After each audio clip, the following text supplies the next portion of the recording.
कुछ दिन पहले मध्य प्रदेश के भोपाल में 2 बालिग लोगों की जिंदगी इसलिए खतरे में आ गई क्योंकि उन्होंने कानून के अनुसार अपनी शादी को रजिस्टर कराने की कोशिश की। उन्होंने स्पेशल मैरिज एक्ट 1994 के तहत अपनी शादी को रजिस्टर कराने के लिए स्थानीय अदालत का रुख किया, लेकिन तभी कुछ लोगों ने कोर्ट परिसर में पहुंचकर इस शादी का विरोध शुरू कर दिया। हद तो तब हो गई जब लड़के की बेरहमी से पिटाई की गई। इस मामले का एक वीडियो सोशल मीडिया पर वायरल है। ऐसा ये सिर्फ एक मामला नहीं, कुछ दिन पहले उत्तराखंड में भी यही हुआ था, जहां एक जोड़े ने एसडीएम के दफ्तर में स्पेशल मैरिज एक्ट के तहत शादी करने के लिए अप्लाई किया और कुछ दिन बाद ही उनकी व्यक्तिगत जानकारी सोशल मीडिया पर लव जिहाद के दावे के साथ वायरल कर दी गई, जिसके बाद बजरंग दल और अन्य हिंदुत्ववादी संगठन उनका विरोध करने लगे।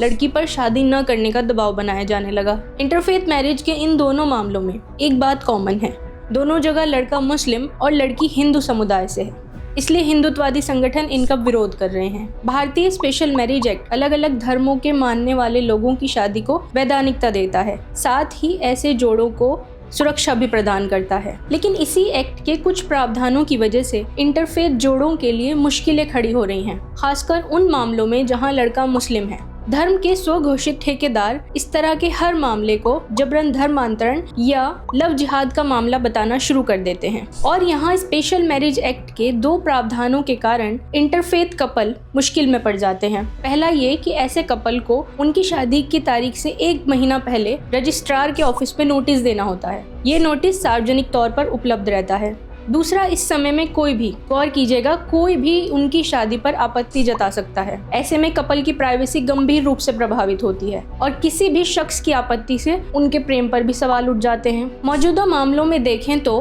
हिंदुत्ववादी समूहों ने इन कपल्स पर कोई वैध तरीके से आपत्ति नहीं जताई। एक जगह निजी जानकारी को वायरल किया गया, दूसरी जगह कोर्ट परिसर में मारपीट। कोर्ट आपत्ति के इन तरीकों को क्यों मान रहा है? दूसरी बात ये कि कोर्ट किसी भी तरह की आपत्ति को स्वीकार कर रहा है, चाहे वो व्यक्तिगत दुश्मनी की वजह से हो या किसी स्वार्थ के कारण या फिर राजनीति के जरिए फैलाई गई नफरत की वजह से, जो मौजूदा मामलों में देखा गया। कानून के मुताबिक जहाँ 2 बालिग स्वेच्छा से शादी करने का इरादा करें तो वहीं किसी को इस मामले में दखल नहीं देना चाहिए। लेकिन ऐसा लगता है कि समाज के एक वर्ग में फैलाई जा रही नफरत के कारण स्पेशल मैरिज एक्ट के सेक्शन 7 को हिंदुत्ववादी समूह एक हथियार की तरह इस्तेमाल कर रहे हैं।